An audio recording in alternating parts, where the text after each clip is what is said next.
হরে কৃষ্ণ। বছরের একটি অন্যতম মহিমাপূর্ণ মাস হচ্ছে জ্যৈষ্ঠ মাস। এই জ্যৈষ্ঠ মাসকে রসের মাস বলা হয়। এই মাসে অনেক সুমিষ্ট রসালো ফল পাওয়া যায়। এজন্য ভগবত সেবা করার জন্য জ্যৈষ্ঠ মাস অত্যন্ত মহিমাপূর্ণ মাস। তাই আজকের এই পর্বে আমরা এই জ্যৈষ্ঠ মাসের মাহাত্ম্য কথা জানবো। সেই সঙ্গে এই মাসে কোন কোন কার্য করা শুভ, বিশেষ করে ভুলেও যে খাবারগুলো খাওয়া উচিত নয়, এতে পারিবারিক তথা নিজের জীবনে অমঙ্গল হয়ে থাকে। তাই একটা বিশেষ গুরুত্বপূর্ণ প্রসঙ্গ আজকের এই পর্বে আমরা জেনে নেব। এই জ্যৈষ্ঠ মাসে যে কার্যগুলো কখনো করা উচিত নয়। তাই স্বাগতম জানাচ্ছি আমাদের এই ধর্মীয় চ্যানেলে। আশা করছি আজকের এই তথ্যগুলো আপনাকে অবশ্যই সমৃদ্ধ করবে। ভালো লেগে থাকলে একটি লাইক করে কমেন্টে আপনার ইষ্ট দেবতার নামটি অথবা জয় শ্রীকৃষ্ণ ভগবানের জয় একবার হলেও লিখে যাবার অনুরোধ জানাচ্ছি। দেখেন, প্রত্যেকটা মাসের এক একটা আলাদা এবং বিশেষ গুরুত্ব রয়েছে। ঠিক তেমনি এই যে জ্যৈষ্ঠ মাস, এবছরে জ্যৈষ্ঠ মাসে পুরুষোত্তম মাস পড়েছে। বছরের সব থেকে শ্রেষ্ঠ দ্বাদশ মাস রয়েছে, তার মধ্যে সব থেকে শ্রেষ্ঠ বলা হয়েছে সেই কার্তিক মাসকে।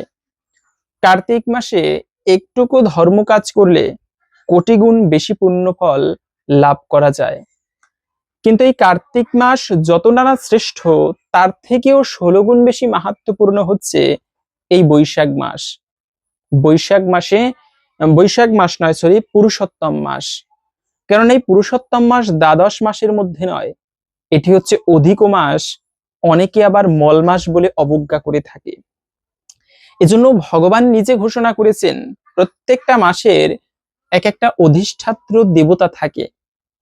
তো পুরুষোত্তম মাসের অধিষ্ঠাত্র দেবতা সে ভগবানের কাছে গিয়ে প্রার্থনা করতে লাগলো, হে প্রভু, আমার মাসে কেউ কোনো ধর্ম কাজ করে না, মল মাস বলে অবজ্ঞা করে।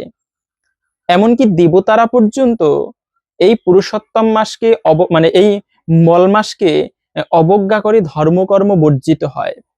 তো আমার গতি কি হবে হে দয়াময় প্রভু, তুমি আমাকে বলে দাও। এভাবে করে সেই মলমাস সে প্রার্থনা করতেছিল ভগবানের কাছে।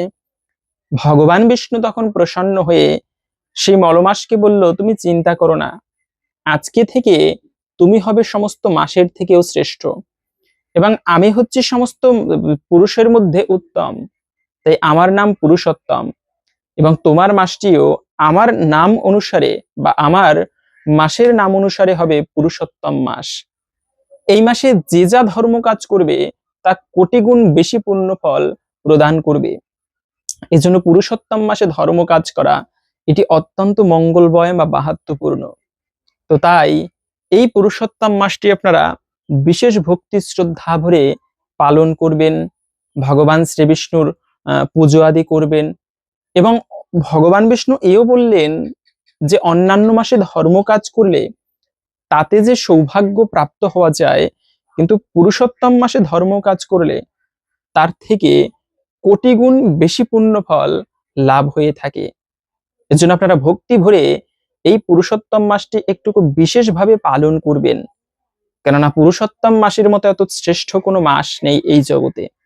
তো আপনারা ভক্তি ভরে এই মাসটি পালন করবেন, ভগবান শ্রী বিষ্ণুর পুজো আদি করবেন। এই সকল কিছুই অত্যন্ত মঙ্গলময় বা মাহাত্ম্যপূর্ণ।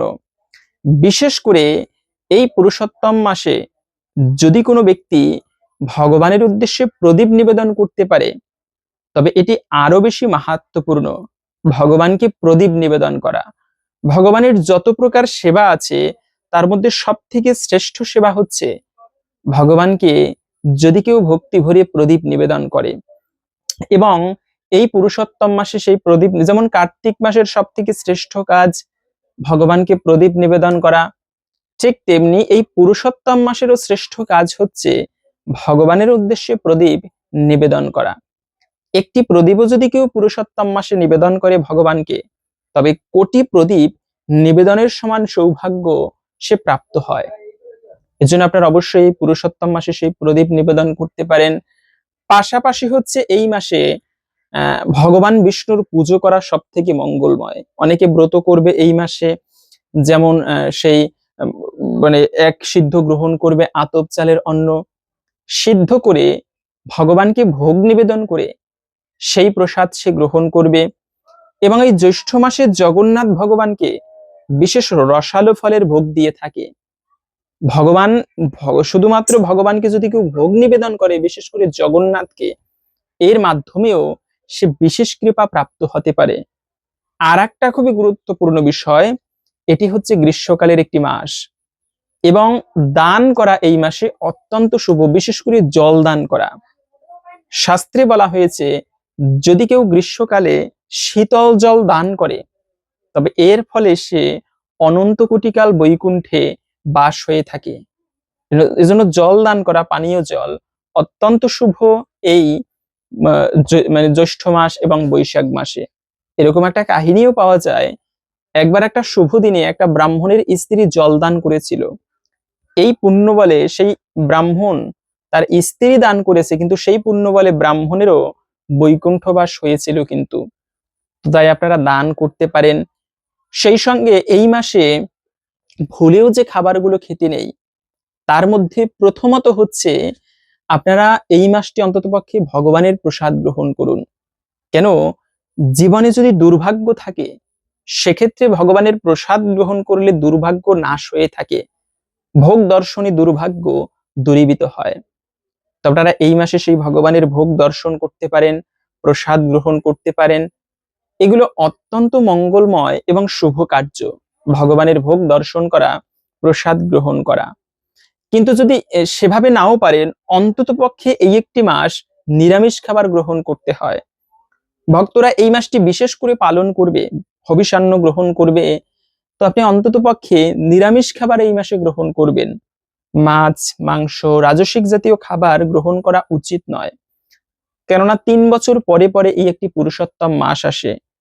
বাল্মীকি মুনি বলেছেন, যে ব্যক্তি এই মাসটি ভক্তি ভরে পালন করবে 1 সহস্র অশ্বমেধ যজ্ঞ থেকেও সে ব্যক্তি বেশি পুণ্য ফল লাভ হতে পারে।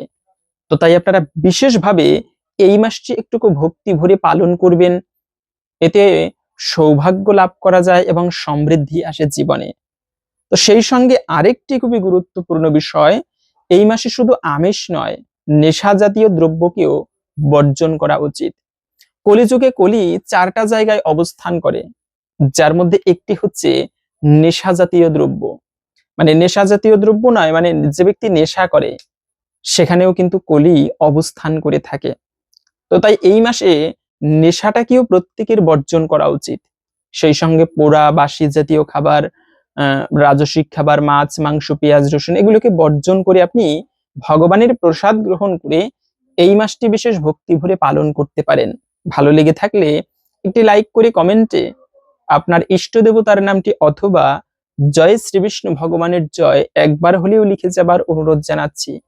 ভগবান শ্রীবিষ্ণুর কৃপায় আমাদের সকলের জীবনে মঙ্গল হোক, এই কামনা করে আজকের ভিডিওটি এখানে সমাপ্ত করছি। হরে কৃষ্ণ।